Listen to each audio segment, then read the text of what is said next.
how do you develop awareness? How do you become aware? The three main things that can help you dramatically in life is being aware to your body, being aware to your emotions, and being aware to your thoughts. Welcome to the My Future Business Show, where we get you in front of your best audience and keep you there. Not only are we interviewing the biggest names in business to help you become even more successful, we're inviting you to book your spot on the show to help you grow your business. So at the end of the call, make sure you fill in the interview application form at myfuturebusiness.com/interviews. Hi and welcome back to the My Future Business Show. My name's Rick, I'm your host, and thank you so very much for joining us. I hope you're doing really, really well no matter where you are in this big, wide, wonderful world that we live in. And thank you for all of that feedback. I've been reading through it. It's just so inspirational. It just makes me motivated to bring you more because, we're very lucky. I'm very lucky to have amazing people on the show, and today's no different because I'm on the line with the wonderful Ilanit. Freeman, welcome to the show, Ilanit. Thank you very much, Rick. I'm so happy to be here. Absolutely a pleasure. Now, you and I were just speaking offline momentarily about your background. We've certainly got a lot to cover in, a relatively short amount of time. But where are you calling in from today? Jerusalem, Israel. Oh, wow. So has that been home forever? No, it hasn't been a home forever. Well, I was actually born here, but I have traveled the world quite a lot. And I've lived in different places. The main place I lived was England because my husband is English. So we spent 9 years in Manchester, England. Wow. But we have come back to Jerusalem 7.5 years ago. Is that the home where the heart is sort of thing for you? What drew you back there? Yeah, home is where the heart is. I think Jerusalem or Israel was actually always home because my family is here. Yeah, of course. Wonderful. Now, I like to spend a bit of time talking about people's, I guess, more private life because it gives us some context to the people that are running the businesses, writing the books, doing amazing things in business, and of which you are doing exactly that. So I'm wondering if we can go back a little bit and talk about life when you were growing up. Can you remember what life was like growing up, and would you be willing to share some with us? Well, I would say that I had a pleasant childhood, although I don't have a lot of memories from my childhood. Mm-hmm. I had my difficulties. Unfortunately, even though I had a pleasant childhood, I always suffered from feeling less than others. Oh. And that became more and more obvious as I was becoming an adult. Mm-hmm. I was going in Israel. You have to serve in the army. I went into the army. I was felt less than others. I went into university. I was felt useless and worthless and less clever than everybody else. Mm-hmm. And it had to come to really, really difficult points in my own personal life, in a relationship actually. When I was 32, bringing all these feelings to that relationship and going through that really changed a lot for me. I had to learn that it wasn't true. This is why I'm starting my story basically. Yeah, I can tell because given the information I have, Ilanit, I can tell absolutely for sure and certain that you are very talented, very skilled, and you would have had to have gone through a transformational process to get to where you are today. Now, before we jump into the core of the call and do talk about that at some length, I was wondering if you could just share with me. I know that you get out and about and you go out and you take photos like the one that you have in the background you've just recently took. So what's important to you? Do you find that having time with family, relaxing, having hobbies, do you find those things important? If we don't have that, what else do we have? Only our jobs? Yeah. I mean, for me, for instance, I started my career relatively late in life. Mm-hmm. And the reason for that was because the most important thing for me was to become a mother. Yeah. The one thing that I really, really cared about was to become a mother. Mm-hmm. And I only became a mother at age 37. Oh, wow. Thank God I do have 3 boys now. age 7, 12, and 14. Yes, I believe that spending time with family, having hobbies, we have to work for a purpose, and the purpose is in work, but it has to be also outside work. You have to enjoy life. So, did you find that because we had our two boys relatively late, around the same age as yourself, did you find that having, I guess, a more fulfilled personal life made you a better parent? That is such a good question, Rick, and thank you so much for asking it. I think that my motherhood would have been very, very different had I become a mother at a much earlier age, because I have become a mother after I have gone through a major transformation in life already, and my motherhood is so much different, I believe, because I have so much more knowledge and experience in life generally, not just being a mother. Nobody teaches you how to be a parent, but I do have so much more experience in and knowledge about life. Okay, about I wouldn't say, well, it is actually philosophy or psychology and the things that lead us in the right way.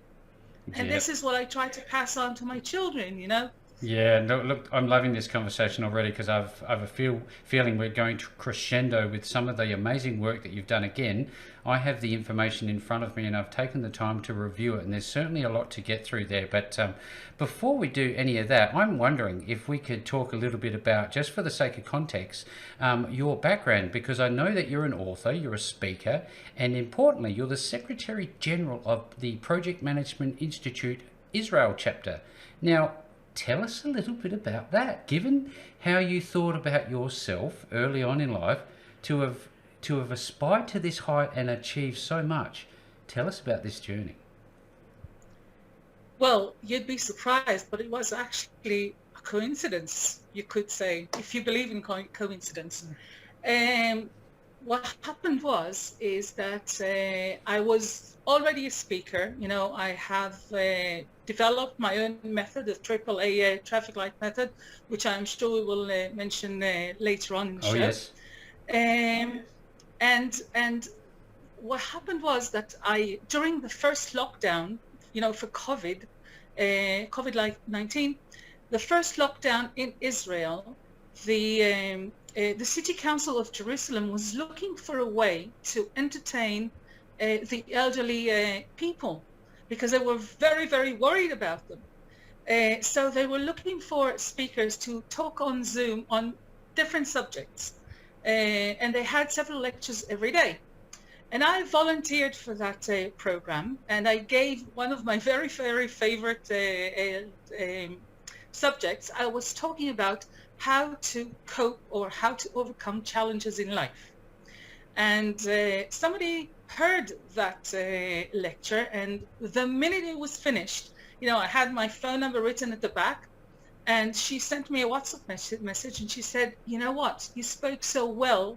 Could you please give a lecture for project managers about the same subject?" And I said, "Yes, with pleasure." Why not? So, yeah, exactly. Why not? So obviously I had to adjust the lecture, because originally it was designed for private people, and here I had to talk to managers. I had to talk to organizations. It was slightly different, or a lot different rather. So obviously I adjusted my material, and I showed, and I appeared in a conference for PMI Israel chapter. And then after that, the CEO of PMI Israel chapter approached me about a month and a half later, and he said, "You know what, your lecture was so well, could you please arrange for a workshop?" And we started working together, and he helped me also adjusting my materials, my lectures. I have so many lectures. I do digital courses and meditations and writing, and so much of it. So a lot of it has been adjusted to suit project managers. Wow. And just a few months later, it was a natural It was meant to be. process. It was meant to be in a way, and I'm so happy it was, because I've been with PMI Israel now for a year and a quarter. Wow. And I've really done a major transformation there.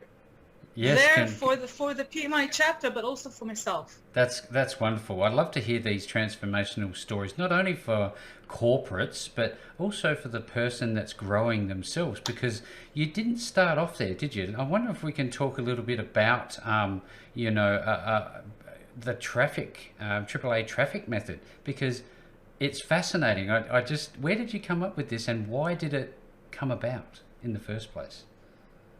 Well, it started, as I mentioned before, I was in a very problematic relationship. A relationship in which I was very much feeling worthless, useless, etc., not good enough. I always had to prove myself that I am good enough, etc., etc. It wasn't a good place, okay? Yeah. Luckily for me, and this I do have to mention, luckily for me, the person I was with was actually insisting that it doesn't have to be this way. So he said, Ilanit, you can't change. And he kind of pushed me into looking for change. He introduced me to somebody who has become, a life personal friend. And she kind of led me to the way of personal growth. And this is when I started to learn about subjects like loving myself, appreciating myself, etc., etc. And and it was amazing, because it's a lifetime job, this thing, but it is so rewarding. It is so I cannot even start to describe the difference in my own personal life with where I was then and how I am now. And even going into PMI, had meant that I had to jump up to the next level for myself. So tell me something. Absolutely. Every morning you get up you get up with a certain mindset. Do you have sort of a mantra, and what does a day look like for you, given that you have this wonderful tool at your disposal? Well, to be very frank, I don't do it daily. I think it might be in this way, I might be different to others, but I write a lot, really a lot. And through writing, no wonder 2 books came out already. And the third one is already written. I'm just waiting for a certain milestone to I was arrive. I was going to ask you about that. We can talk about your books in a while, for sure. Yeah. So yes, I am writing a lot, and through writing, a lot comes out. A lot of insights, a lot of understanding, and also a lot of relaxation. It takes out on the paper a lot of the pressure. When I feel the need, I do meditation, or I listen to a lot of affirmations. Yeah, wonderful. With either ones I've written myself or on YouTube, I find also there's so many good ones. And I find them extremely helpful. Extremely helpful. That's some great feedback, and hopefully at some stage we can share where people might be able to learn more about this. But I wonder, you touched on COVID earlier, Ilanit, and I wonder how do global events impact us overall, and do you think that there's some useful mechanisms inside this tool that people should know about to help them get through a day? Yes, absolutely. Absolutely. I have been doing this since 2003. And actually, I just now realized that I didn't actually answer your question before. So, I will answer this and that question at the same time. Yeah. So the tool, actually, you asked how it came about. So it came about because I have been practicing this myself for many, many years.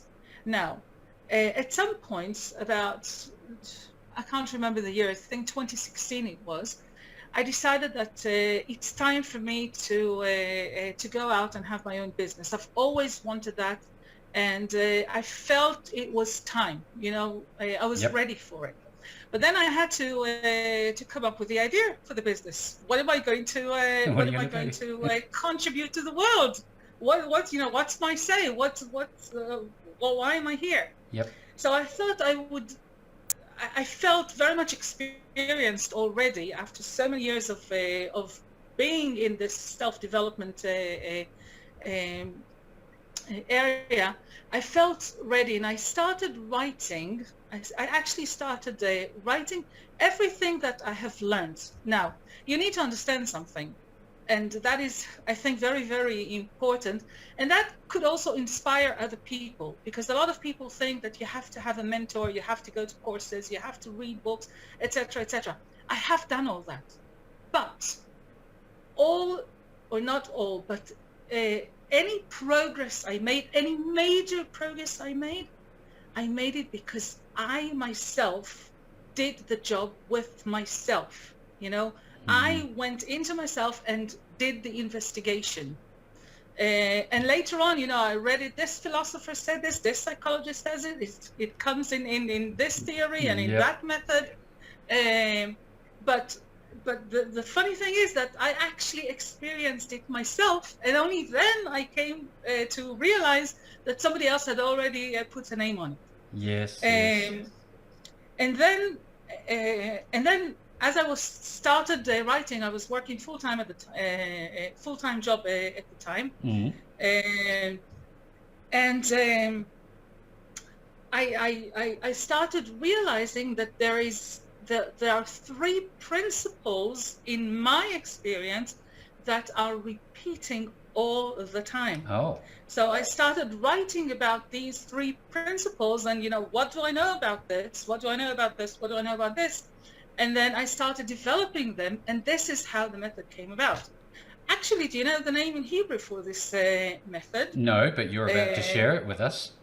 I will, because there is a little anecdote in this.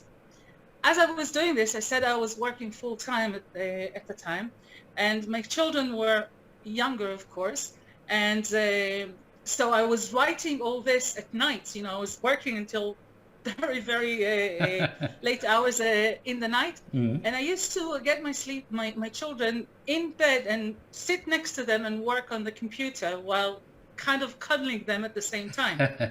And my son, my oldest son, at the time he was 8, he said to me one day, "Mom, do you know that the letters, it has to be the letters in Hebrew, obviously, but he said to me, do you realize that the letters in Hebrew are the initials of your name?" Oh. Now, I didn't know that. I never, ever intended to call this method, after me. I called it after the three main principles that I have been practicing for so many years. And my son, after about 6 months that I've been working on this, he told me, these are the initials of your name. Very smart and this boy. is when I just realized it has to be true. It has to be, something that I must bring out to the world. Yeah, that's wonderful feedback. Thank you so very much. I'm loving this call. I did see an image of you giving a talk in front of a sizable crowd as a speaker, and it makes me think about I guess the emotion you'd call it of fear. Now, for somebody who I guess was somewhat introverted and a little bit afraid maybe of getting up on stage, how did it feel the moment that you stepped off the stage having achieved such a thing? That is very different now to when it was 30 years ago. And let me explain. Because as I described, when I was a lot younger, I felt very, very beneath others. I took upon myself a job okay? And my job was to lead others, okay? I was a tour guide. I always had some sort of a job that would lead others, okay? So I'm used to speak in front of a public. However, when I was younger, that was kind of a mask that I used to put on me, so that I would feel accepted, so that I would feel that I have a place in this world. Oh. But now, when I speak in front of a large audience, it feels like this is my place. It's no longer a mask. This is me. This is who I am. The real you. So yes, it's always kind of frightening, but it's also very, very exciting You feel like you're living, don't you? You're actually not wasting time. Yes. You know. And I'm loving it. That's great. I think to myself, life is not a dress rehearsal, and what I'm thinking about this is that you're not going to let a day go by without having done everything you possibly can to help others, and that's very clear in the message and what you're doing now. If I can, Ilanit, we talked about the emotion of fear earlier, but inside of your works, you've got a reference to a thing called bodily maps of emotion. That really caught my attention. Could you walk us through that? Because it's quite detailed.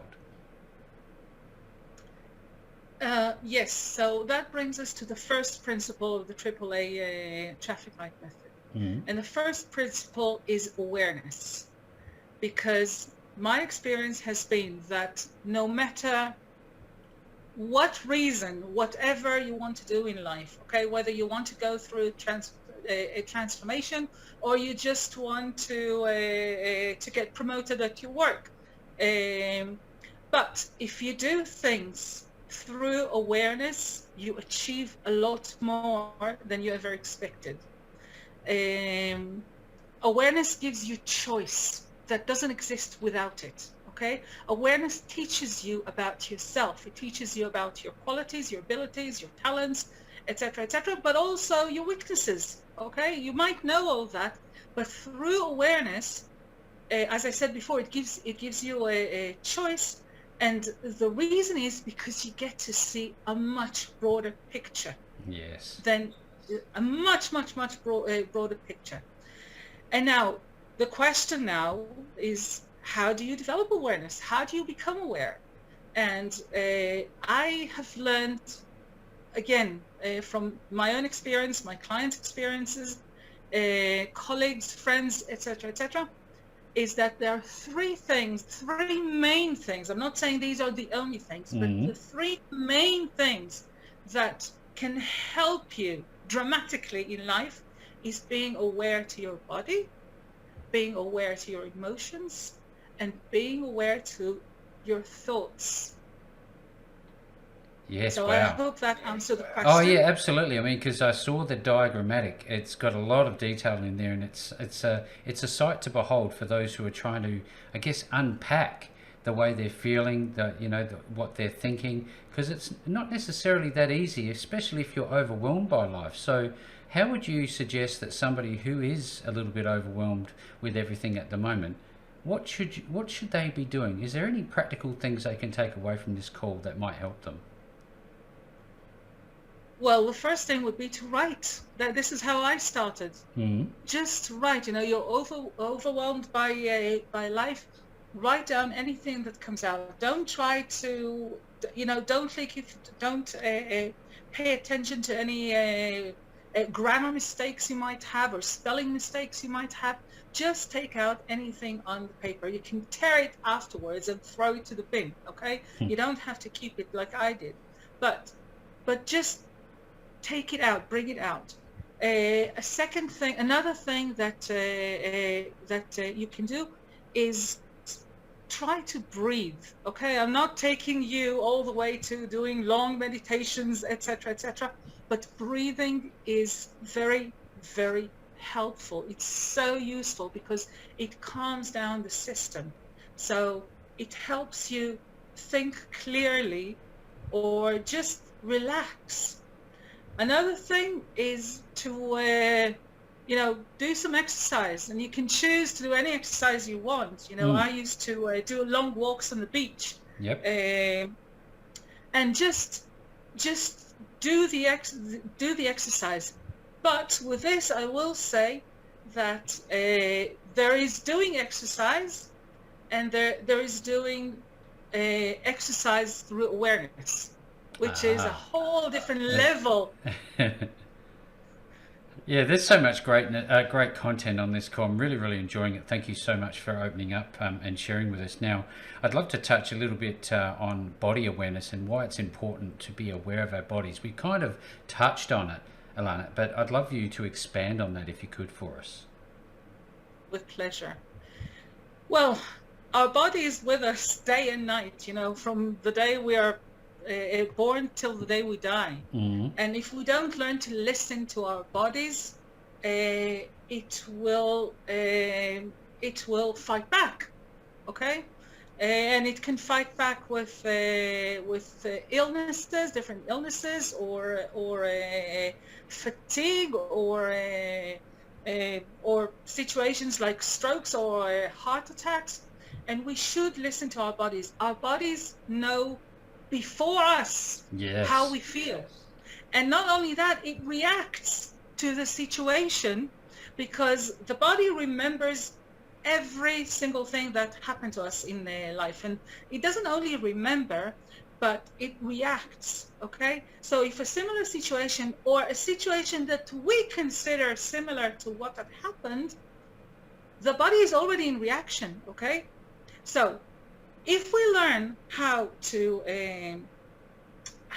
control that automatic reaction, then, as I said before, then and only then we have a choice. Because if we cannot control our automatic reaction, we don't have a choice. I can give you 2 stories about this if you're interested. Yes, absolutely. Okay, so first story would be, I mentioned the automatic reaction. So I'll give you an example for that. And once again, from my own life. Okay, Yep. The major insult you could have ever used against me was to call me stupid. Okay, because I felt anyway, as I mentioned before. Yep. So stupid would have been really, really, really hurting for me. Really hurtful. Now, very, very painful.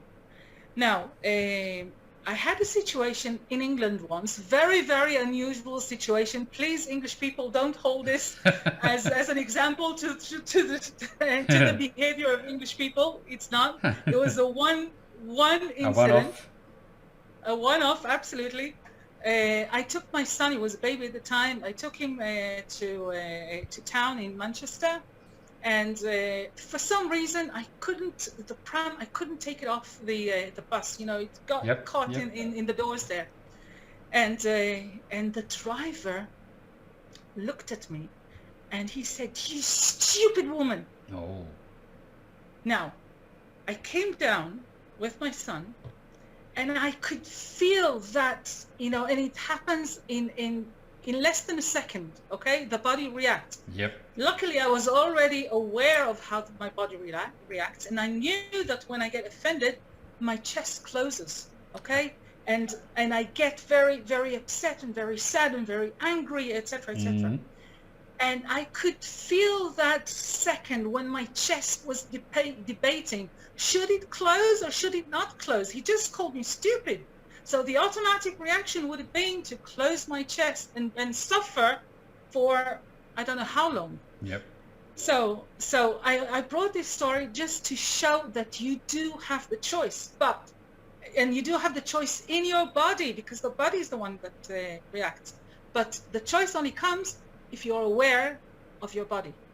Yeah, what feedback. That is amazing. Yeah, it's so good to talk to somebody who is self-aware and, attuned to their body signals, because, we're made up of electrical signals, and we've got, sensors that we may not have really thought about too much. Now, is that something that people can learn And Of course. and who does it apply to? You talked about your children earlier. Do you start from an early age? Do you teach this to your children? And can it go through Yes. to elders? Absolutely, absolutely. This is an acquired skill. To Mm. awareness is 100% an acquired skill. And yes, you can start from an early age. You don't have to reach the bottom as I did in order to start your journey. You can absolutely just decide that you want to learn, you want to be on that side of life, the more aware side of life. Um, And yes, I do teach my children. They don't always like it, I have to say. Sometimes I just feel You, that I'm yours too. that yeah, yeah, but they do get the message. Okay, so they have the tools. If they Yes. want it, they have the tools. Fantastic. Like I said earlier, Ilanit, I'm loving this call. Thank you again for sharing so much with us now. Um, how do the books relate to the work that you're currently doing? Are they related in any way? And can you share a little bit about your two books? With pleasure. Well, both of the books, or I mentioned before, there's a third one on the way. Mm. So all three are actually taken out of my own personal diaries. So as I mentioned before, I write, and I write a lot, and a lot comes out on paper, and a lot of insight come on paper. Now, when I first started writing, obviously I wrote for myself because I was overwhelmed with life at the time. So I wrote for myself. But over the years, I've come to realize that I am actually giving, a very, very detailed route to whoever wants to learn, Yes. whoever wants to make a change. And this is when I realized that this should actually come out as a book. Now, there's at the moment there's one in English and one in Hebrew, which I'm hoping to translate very, very soon. So let's focus about the one in English for the sake of our listeners, Yes. who I think is a little bit more Predominantly. relevant. Yeah, it's more relevant to them. The book actually deals with my relationship with money, with wealth, prosperity, abundance, and all these big words that are so important. So many people are hoping to achieve in life. And the thing is that, as I mentioned before, I only started my career at a late stage in life because I have waited to become a mother. Mm-hmm. After my second son was born, I decided that it's time for me to move on to the next step, and the next step had to be finance because we were struggling, my husband and I. So I had to do something about changing our financial situation. And the way I know is the AAA. At the time, it wasn't called the AAA, but this is what I knew. Yep. So I started writing about the subject, and I started realizing that there are so many beliefs, so many thoughts, so many stories I tell myself about money that are holding me back. So, on in one hand, I want to be wealthy, I want to prosper, etc., but I'm not letting myself become Yes, that of person that I course. want to be. Yes. You are your So, own worst enemy. absolutely. Well, look, So, I know that writing a book is an event. Having written one myself, it's a real feat for you to have done two. Congratulations, and we're looking forward to the third. Now, where are people likely to find your books, and are you on Goodreads? well, they can find me on Amazon. Mm-hmm. And they can find me on Lulu, which was actually the publisher of the book in the United States. Yeah. Yes. Fantastic. And they can reach out to me on LinkedIn. Fantastic. Yes. And, yeah. I know that you have a website and you can also be found in various other places. And if you've been on today's call and you've had a listen into this and taken something away, which I'm absolutely sure and certain that you would have, just look down below the post no matter where you find the call. You're going to find some links back to Ilanit and her wonderful books and all of her work that she's up to. And with that being said, what a wonderful call. Thank you so very much for joining me on the show today. Thank you so much, Rick. Thanks for joining us today. If you enjoyed the call, then make sure to subscribe, leave a comment, share us with your friends, and book your spot on the show at myfuturebusiness.com/interviews. And if you're looking for solutions that will help grow your business, then visit myfuturebusiness.com/shop.